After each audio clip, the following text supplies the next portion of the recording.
You may have learnt that Podcast and Chill has been cancelled by Mzanzi Magic on DSTV.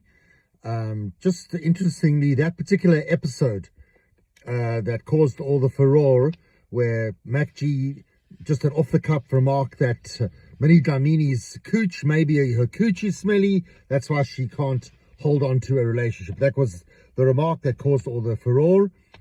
Interesting because DSTV has lots of programming, specifically reality TV shows that I'm sure has lots of toxic masculinity, chauvinism, sexism, maybe even violence against women. I'm not sure. But I'm sure DSTV have gone thoroughly through their other programming and are making sure they don't have double standards. Ha ha. Yeah. But the bigger picture, for me, the biggest takeaway for me is that it's a lost opportunity for learning, for education.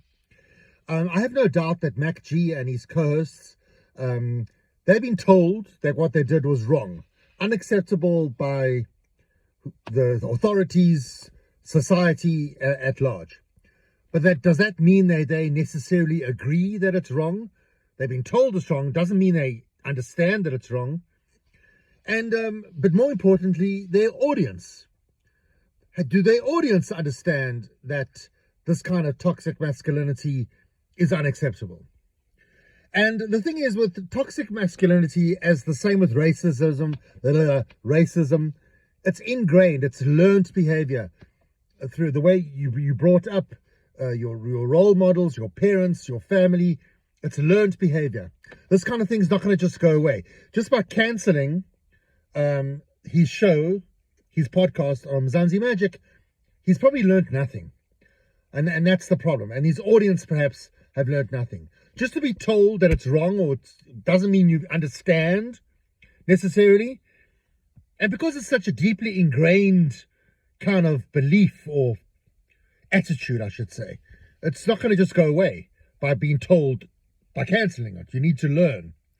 So that's very sad. And the thing is, toxic masculinity and violence against women, huge problem, huge issue in South Africa. You see, if there was just toxic masculinity, then it wouldn't be such a big deal. But unfortunately, in reality, toxic masculinity is the genesis. That's the embryonic stages of more egregious activities. Violence against women, femicide, abuse. It also, because when it's a slippery slope, when you accept certain behavior that seems harmless, you got to keep things in check. You got to keep things, because it's a slippery slope. Things just get worse. That's how it all started. That's how it all starts. The Holocaust, for example. The Holocaust didn't just happen. It started off slowly. Jews are bad. I don't like Jews. Jews are strange. Yeah. And you know the history. Well, I hope you know the history. I'm taking things for granted.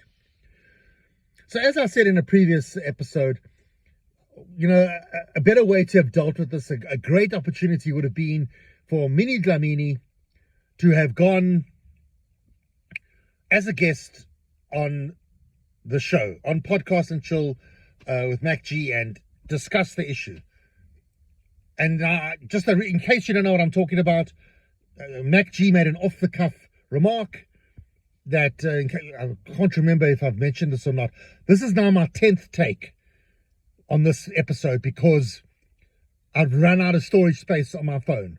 So this is now like the 10th time I'm recording, so I can't remember. So just forgive me. I'm not going senile. It's so Mac G made the off-the-cuff remark that Minnie Dlamini, maybe she's got a smelly cooch. That's why she can't hold on to a relationship. Okay. If I've said it before, I haven't lost my mind. Yeah, you understand. So education is very important now. The thing is, the bigger picture is now, so it's DSTV's got a much bigger audience than the internet in South Africa. You go to any informal settlement, go to Hillbrow, poorer areas, there's satellite dishes all over the place.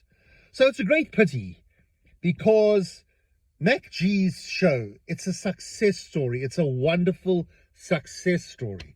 1.57 million subscribers And it's just such a shame. I'm not condoning what Mac G did. It's toxic masculinity. It's unacceptable. But it's a bit too punitive, I think, to cancel the show. Don't cancel the show. Bring him in, sit him down, educate him. Maybe DSTV did sit him down. I doubt it.